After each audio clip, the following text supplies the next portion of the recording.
কাকসার বাঁশকোপা শিল্প তালুকের একটি বেসরকারি ইস্পাত কারখানার মূল প্রবেশদ্বার বন্ধ করে কাজের দাবিতে আন্দোলন। শ্রমিকদের ঢুকতে বাধা, প্রায়শই আন্দোলনের জেরে ব্যাহত কারখানার উৎপাদন। এবার 50 জন আন্দোলনকারীকে আটক করল পুলিশ। কারখানায় কাজে আসা কর্মীদের ফিরিয়ে দেওয়া হয়, কারখানার পণ্যবাহী গাড়িও বন্ধ করে দেওয়া হয়, ফলে থমকে যায় কারখানার উৎপাদন। ঘটনাস্থলে পৌঁছয় কাকসা থানার পুলিশ। একাধিকবার আন্দোলন হটাতে গেলে পুলিশের সাথে শুরু হয় বচসা। প্রায় 5 ঘন্টা ধরে আন্দোলন চলার পর কাকসা থানার পুলিশ পৌঁছে 50 জন আন্দোলনকারীকে আটক করে নিয়ে যায়। তারপরে স্বাভাবিক হয় পরিস্থিতি। বহু বছর পেরিয়ে গিয়েছে, অনেকেই কাজ পায়নি, অথচ দূষণের জেরে এলাকার চাষের জমি ক্ষতিগ্রস্ত হচ্ছে, পুকুর থেকে ঘরবাড়ি সবই নষ্ট হয়ে যাচ্ছে। কোনো রাজনৈতিক দলের ছত্রছায়া নয়, আমরা বেকার যুবকরা বাধ্য হয়ে আমরা রাস্তায় নেমেছি। দ্রুত কাজ দিতে হবে, অন্যথায় আমাদের আন্দোলন চলবে।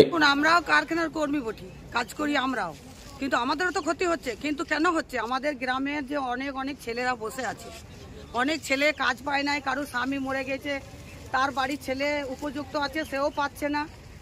এই আমরাও কাজ করছি, কিন্তু আমাদেরও ক্ষতি হচ্ছে। আমরাও চাই না যে আমাদেরও কাজটা ক্ষতি হোক। আমরা চাইছি ম্যানেজমেন্ট একটা সিদ্ধান্তের মধ্যে এলে এই দীর্ঘদিন এইভাবে গেটটা জাম হয় না।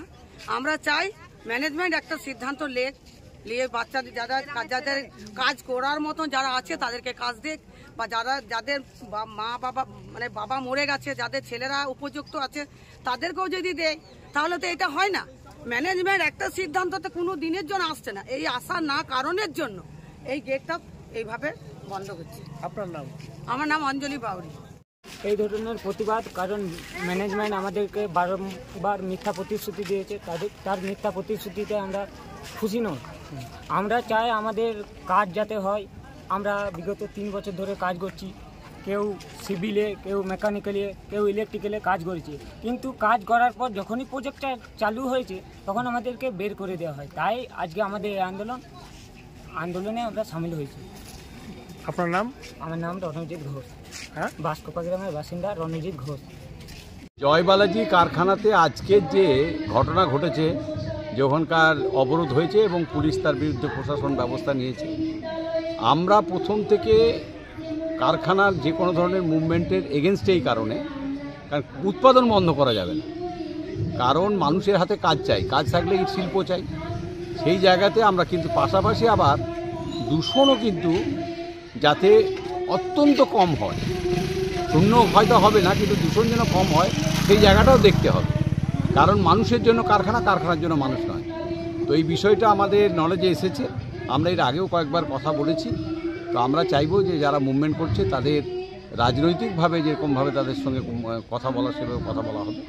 পাশাপাশি আমরা প্রশাসন থেকে যে ধরনের পদক্ষেপ নেওয়া যায়, একই সঙ্গে যুগপৎ মানুষের দূষণ কমবে, মানুষের বেঁচে থাকার জায়গাটা তৈরি হবে, অন্যদিকে আবার মানুষের হাতে কাজ থাকার জন্য কারখানাও চালু হবে। বিষয়টা আমরা প্রশাসনের লেভেল থেকে অবশ্যই দেখব, এবং আমরা যদি না পারি আমাদের ঊর্ধ্বতন কর্তৃপক্ষকে আমরা জানাবো। বিষয়টা আমরা দ্রুত সমাধান করব, কারণ আমরা কারখানার বিপক্ষে নই, মানুষের কাজের পক্ষে, আবার দূষণেরও বিপক্ষে আমরা। এই সরকার তো না কৃষিকে ভালোবাসে, না এই সরকার শিল্পকে ভালোবাসে। এর একটাই জিনিসকে ভালোবাসে, সেটা হলো তোলাবাজি। তোলাবাজি যেখান থেকে আসবে এই সরকার সেখানেই আছে। আজকের লসের যে আছে, ফ্রিকুয়েন্ট যে আমাদের লস হয়ে যাচ্ছে, তার মানে ইরিপেয়ারেবল লস। এটাকে আর আমরা শুধু টাকাতেই নয়, অনেক রকম ডাইরেক্ট ইনডাইরেক্ট লসটা হয়ে যাচ্ছে। আর এরকম পরিস্থিতির মধ্যে কারখানা চালানো বড় একটা চ্যালেঞ্জ গিয়ে দাঁড়িয়েছে আর কি। তো যাই হোক, এর মধ্যে আজকে ডেটে আমাদের অ্যাডমিনিস্ট্রেশনও অ্যাক্টিভলি আমাদেরকে সাপোর্ট করেছে। আর হোপফুলি আমরা ভরসা করি কি যাতে কি ভবিষ্যতে এরকম হবে না। এটা কিছুই নয়, কিছু মিসগাইডেড যারা ছেলেরা আছে, ওরা রোজ এসে একটা ঝামেলা তৈরি করে যাচ্ছে।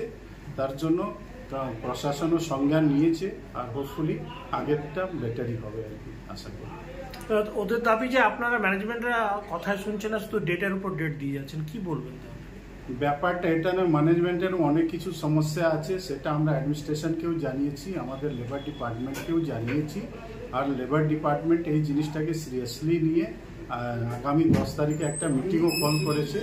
তো হোপফুলি দেখা যাক, ওরা সব পরিস্থিতিটা বুঝে একটা কিছু রাস্তা বের করবে। আপনার নাম এবং পরিচয়? Ashok Kumar Singh, general manager industrial relations.